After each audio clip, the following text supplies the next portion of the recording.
So, gentlemen, today we want to talk about where to draw the lust line.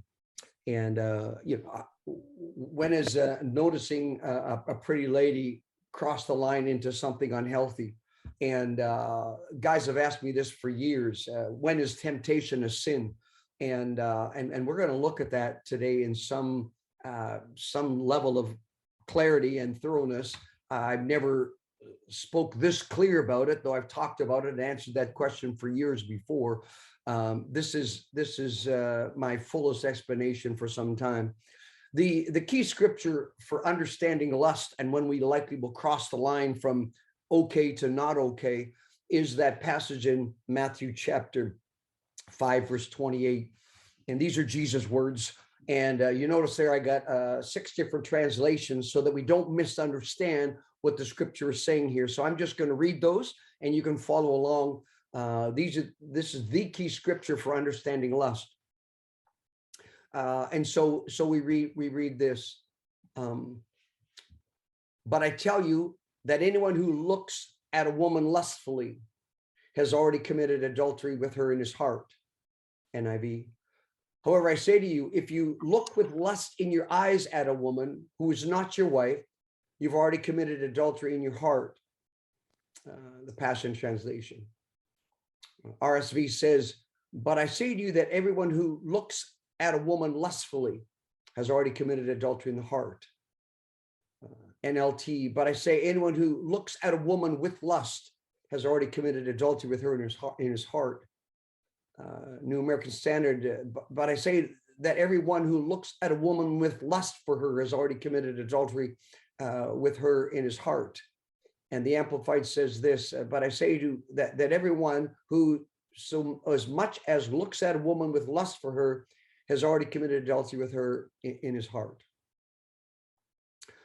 Sorry, one more. But I say to you that everyone who looks at a woman with lustful intent has already committed adultery in his heart towards her. So you can see clearly that the idea of looking at her with lustful intent is the critical thing. Looking at this woman with with lustful intent, lustfully, to lust after her. And so what does lust mean? Lust is unbridled sexual desire. Unbridled meaning inappropriate, out of control. It means indecent sexual longing. Indecent means she's not yours. It means looking long and hard at a woman's figure or frame so as to exploit her. You're looking lustfully after her. You're exploiting her. Lewd looking or leering. Lewd is inappropriate and indecent. Leering is peering, looking like that. Impure looking, ogling, staring, gawking. These kind of things are when I catch myself focusing on frame and figure and those kind of things. There's where I'm heading into lust. It's the second look that starts to sexually objectify the woman. I see her, oh my, and we look again and we start to focus on figure and frame and body parts. Now I'm objectifying her. I'm taking her person and I'm using it for my gain. I've often used these words. It's doing mental gymnastics. That means I'm taking things and I start to do mental things in my mind with her, imagining her without her top on, imagining her naked, imagining me with her. I start to do mental gymnastics. I start to take the snapshot, the picture I have of her, and I start to do mental gymnastics. I start doing something in my mind with her body. It might even be looking at her and getting a good long look and storing sexual images in your mind that you might selfishly go back to later. All of this is the heart of lust, where I'm sexually exploiting this woman by looking at her figure and her frame in such a way for my sexual gratification. Lusting implies intent. It's looking to sexually exploit the woman, to use her for my pleasure. It's looking at her for my sexual gratification, and that's where I'm crossing the line. Interesting. And I got some of this material that we're going to look at now from this great book that I just finished reading, The Great Sex Rescue. And It's designed to rescue the messed up way that we've been coached to handle sex. And I'll tell you what, this is a fabulous book for a man who wants to get his mind retrained and rescue his sex life from the stupid way of thinking that he's got into the habit of doing. And Sheila Ray Gregoire is her name, The Great Sex Rescue. And I read this book while I was down in Puerto Vallarta and finished it cover to cover, and it is really solid.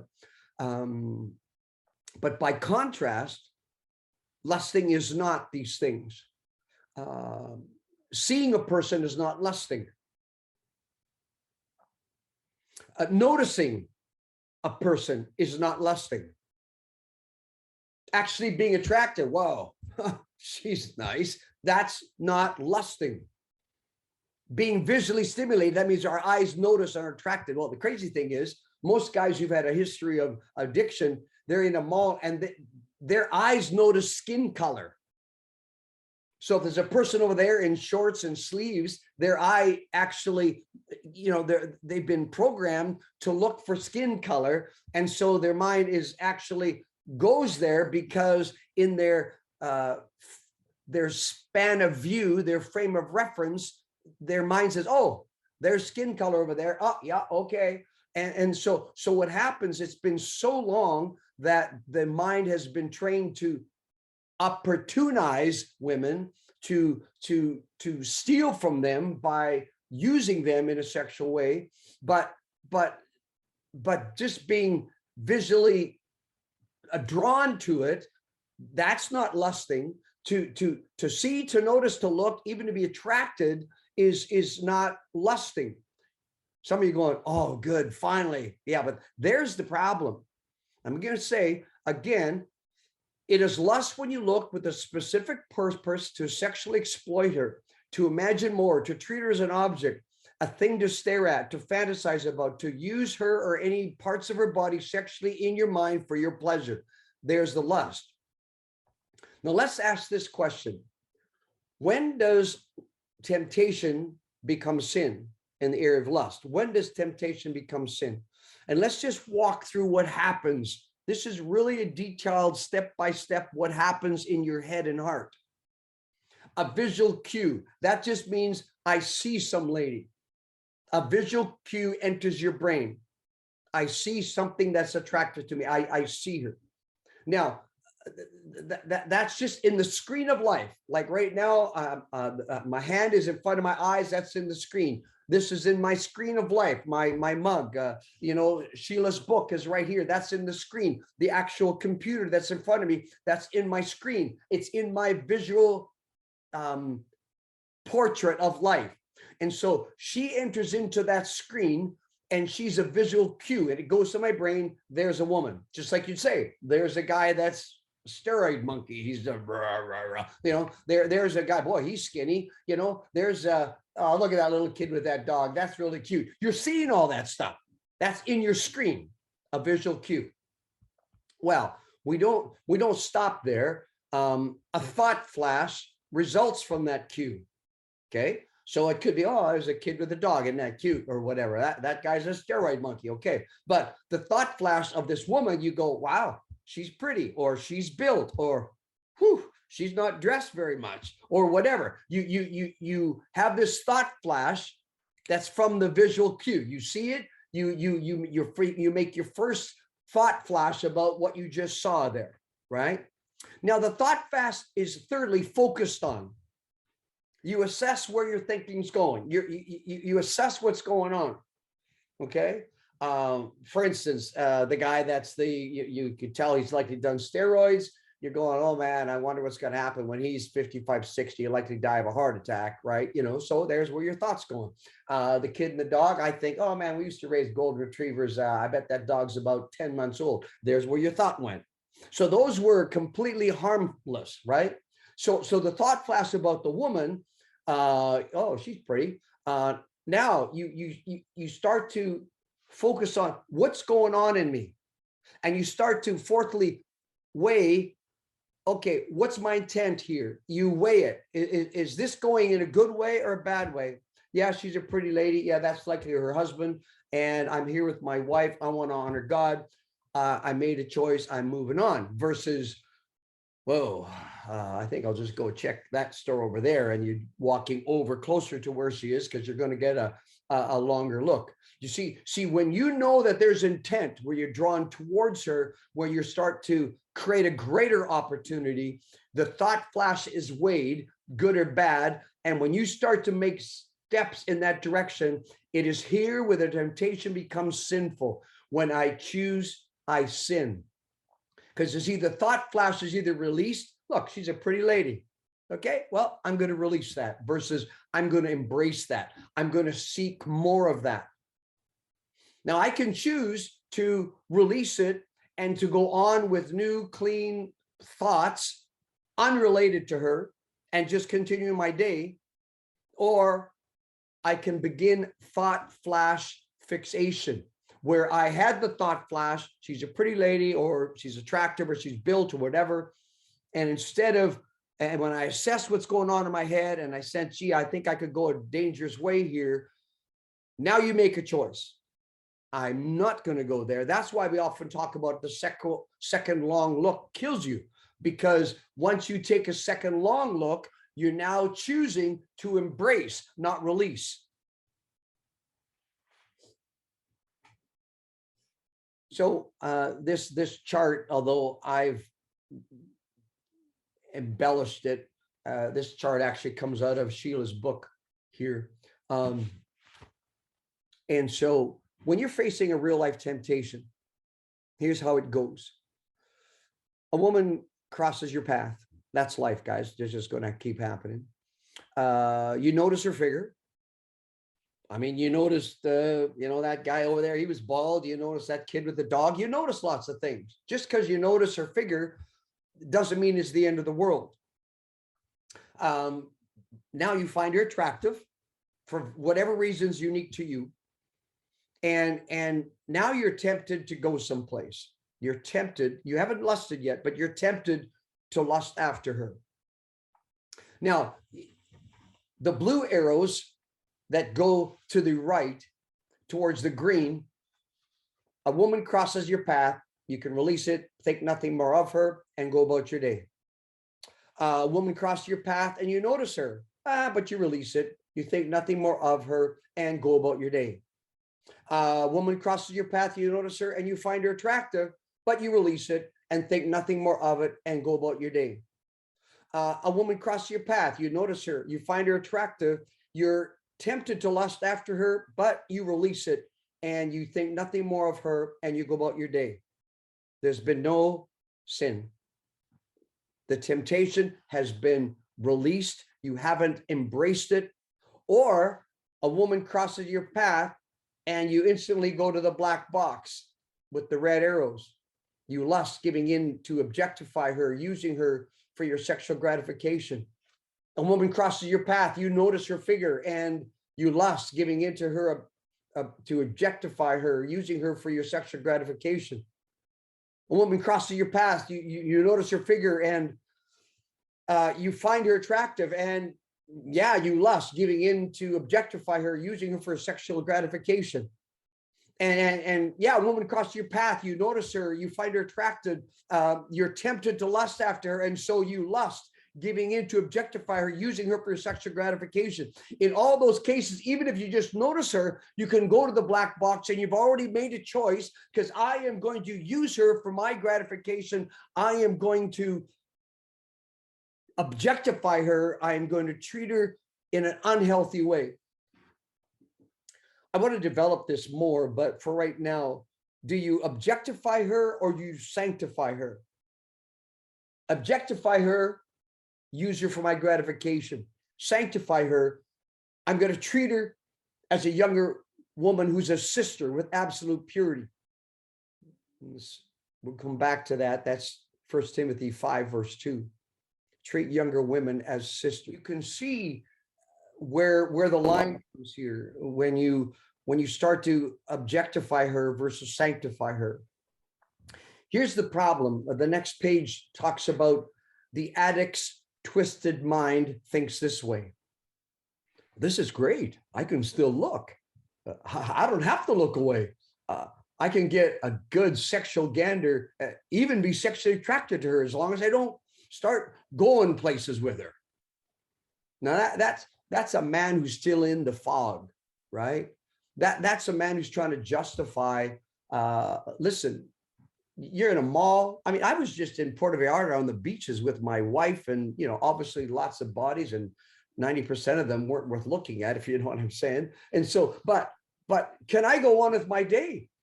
Can I think nothing more of it? Can go on with my day versus I'm stuck here. I'm just paralyzed. See, the problem is this, where it says red, the problem, your mind with your addict history, your mind has been so trained and now is so accustomed toward being sexually exploitive every opportunity you get. That's the norm. You don't look at a woman without sexualizing her because you have let your mind go there so often. We clearly have to ask God to renew our mind. We need a mind reset, is what I've said. Because if I have, say I was 12 when I started looking at porn and I'm 35 or whatever right now, understand that for so many years, 23 years or so, I have normalized sexualizing women. I've normalized focusing on body parts, boobs and butts and bellies. I've focused on a sexual exploitation of women for so long that's just how I think. I don't know what it means to have a pure mind. I don't know what it means to look at women without a sexual experience. And you don't have to be too deep into pornography and exploitation and focusing on women sexually to have that being kind of the normal state that you go to. And so for all of us here, and I want to be in this category too, I want a moral reset. I want a moral reset. I want my mind to be renewed so that I don't automatically look at a female and sexualize her. I want to treat her as a younger sister with absolute purity, like God wants me to. He wants me to respect her. He wants me to treat her with honor. He doesn't want me to exploit her. He doesn't want me to sexually gratify myself with her. He wants me to honor her, respect her. And I don't even know her, but she's somebody's daughter. She's somebody's sister. And if you're a married man with children, you have girls, I don't want some guy ogling, leering at my daughters or now my granddaughters. Are you kidding me? So what justifiable right do I have to look at any man's sister, daughter, wife? So the moral reset is needed for men who've had a long time exploiting women in how they've been thinking. And you realize that when a person looks at porn, it is clearly sinful because you're going there to sexually gratify yourself. You're going there to exploit those women.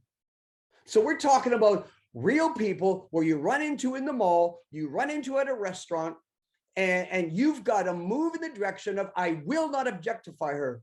I will not scope her. I will not leer. I will not ogle. I will not stare. I will not focus on body parts. I will look at her as if she is my sister. I will look at her as if she's my granddaughter. And so there needs to be this reset. And so notice the points underneath there. Men have sexually objectified women for so many years, unrestrained, that most of their looking at women is already lustful. This unrestrained. They're looking unrestrained because that's what they've been doing for so long. And that is how they often just gauge women, how they measure women. They see them as a body. They see them as a figure in all sexual terms. They throw out lines like, well, that's eye candy. And so they get to enjoy it. No, because you're objectifying. A lust-driven man has lost his ability to look at a woman in a non-sexual way. Sadly, they have lost their ability to merely see their personhood, to treat them with respect as people. And and they go into a visual free-for-all with no boundaries. And so there's where the problem comes. And that's where we have this amazing verse to treat younger women as sisters with absolute purity. The women that I run into, I see them as God's creation. I see them with respect. And so we need to move the line back, because when you've gone with your sexual staring, when you've gone with your objectifying women, when you've gone with self-gratification, sexual self-gratification for so long, it's become the norm that even glancing at a woman, it's all about figure, it's all about sexual parts, and you've got to, this is why we, and it says in Romans chapter 12, verses 1 and 2, I urge you therefore, brothers, in view of God's mercy, that you present your body to God, your eyes to God, as a living sacrifice, holy and acceptable unto him. And be not conformed to the patterns of this world, but be transformed by the renewing of your mind, by a moral reset. God, clean my mind up. God, renew me. God, do a work in me that I can look at these women as sisters or as daughters or as granddaughters with absolute purity, that I will treat them the way you want me to treat them. So I use the expression, move the line back, to look at women as people, not as bodies, as parts. To look at women for more than just their sexual frame or their sexual figure. That I will treat women with respect. That I'll see them as someone's daughter. That I want to treat them like I want someone to treat my sister and my daughter. I'm going to read from The Great Sex Rescue, and I'm quoting Sheila Ray Gregoire. And she says this: defeating lust is not limiting a man's encounters with women. It is about empowering men to treat women around them as whole people, as daughters in Christ. The key to defeating lust is not to avoid looking at women. It's actually seeing them. It's looking at them as people and seeing them as people, not just seeing them as a body. And the best way to look at women in a non-disrespectful way is to look at them as a person and to honor them. Focus on their face. See them as someone who deserves to be treated well with respect. And there's where things really, really change.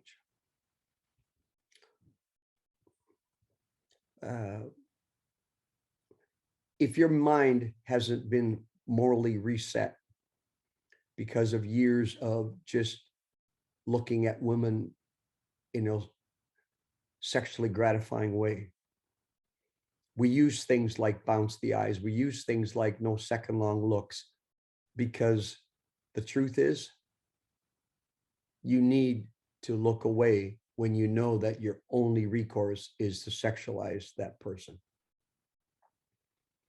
But the truth is, God wants you to move beyond that. He wants you to move beyond that to respecting them as people, to honoring them. I was doing this talk, and I'm going to hold off using names, but there's a collection of about 10 of you gentlemen who I've counseled you, and you were in the age that could be one of my sons. You're younger, and your wives are really, really beautiful ladies. And you know what? I don't think one of those women of yours feels unsafe with me. They don't feel unsafe with me. They trust me. They feel okay with me. They feel respected by me. They feel honored by me. And what is it that you can do that will make your wife's sister feel safe with you? because you treat her with respect. You look her in the face. You ask her how she's doing. You don't focus on her frame. You don't focus on her body parts. You just treat her as a person, and you show interest. And my wife and I'll go to a restaurant, and obviously some of the restaurants, it feels like the manager is trying to tell the girls, either you'll get more tips, or if you want to work here, you have to wear these tight skirts, tight tops, low fronts and all that. And there's a choice that you and I make. Some guys might be better to go to different restaurants.